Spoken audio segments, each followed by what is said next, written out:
Dear Brother David, I have been busy all over the city trying to help with the strength of my body and fire of my spirit. But when I was in the shower, my wife Andrea helped out the bag o' hammers that is my mind. Weren't you going to write a letter to David with the bad heart? Well, first off, your heart is amazing. My wife also has a bad heart in that she has mitral valve prolapse. That is beyond my pay grade as a bag of hammers. What is a prolapse? My wife was very curious about my first meeting with the risen men, and I talked about you the most. Your flame for the Lord is burning so bright. I hope you are not made uncomfortable by one grown man writing a love letter to another man. Love for the Lord is something both our hearts share in common. Today I went to the YMCA and did amazing things. I've been writing my exploits and my physical fitness in notebooks forever to be accountable for my training. Writing a letter to a good, righteous, and godly man is much the same, in my opinion, but for the spirit instead of the body. Hopefully, my presence in the Risen Men group can convince the others to do the same. After the Lord rose from the dead, a lot of very important letters were written that brought hope, peace, and love when read. I do not see why that should cease. I found a yellow notebook at a church I was volunteering at in the donations. There was also a half-full box of ancient-looking envelopes. I plan to use these gifts of charity to write some letters, and hopefully all the risen men will have one in their hands someday. My son Garrison, 11, is hungry and is in the fridge right now. I told him and my wife a story from my visit to the meeting place of the risen men. I told my wife and son that you were so grateful at having a job now, and you would be using grease to make the world a better place. I told my family how tears of joy poured down your face and how you wiped your eyes and nose with a paper towel and tossed it on a cookie.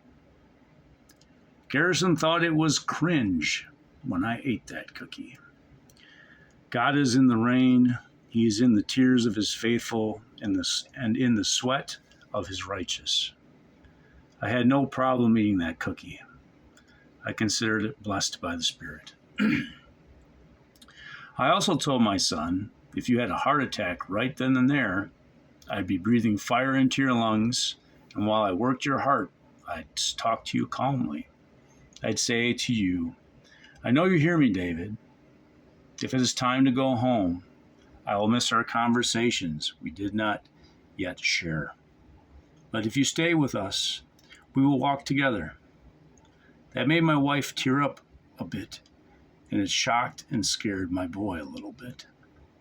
He's eating chips by the TV right now. I hear them crunching. Thanks for sharing your heart with regards to helping my super gifted genius son with taking steps towards faith. Grabbing him by the wrist and dragging him is the wrong approach. Being an example of a follower of the Lord in a gentle, steady, and loving manner is a better plan. You might have noticed the $2 in this letter. My goal is to give each kind person I write $2. My great-grandma Pearlie was a stern woman of faith. The matriarch of our family gave out a $2 bill with every card, every present, on every occasion. I keep her alive and well by keeping the tradition going. My wife and I are always looking to help others. Let us know if there is something other than prayer we can do for you.